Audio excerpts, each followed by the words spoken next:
ضجة كبيرة حول أجار البيوت بهيدي الفترة بظل الحرب القائمة بالجنوب.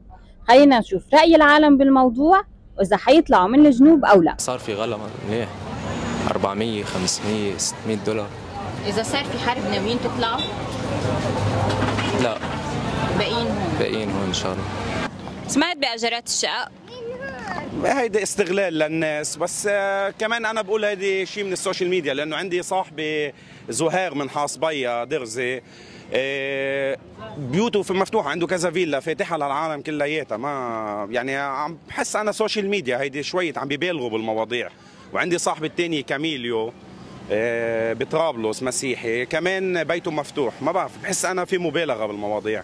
ما شيء حيهزنا، باقيين لاخر نفس مع المقاومه. حرام المهجرين عم يأجرون الشقه ب 2000 وب 1005 وب 500، وتركين الدنيا تعولهم وتركين العالم وارضهم ورزقهم عم يأجروهم بهالقد. مش حرام؟ حرام استغلالها. انا عندي شقه قعدت فيها نص ببلاش. الاجارات هذه استغلال، وبعدين هو الدوله لو عندنا دوله بتحدد الاجارات وما كنا بنوصل لهذه المرحله.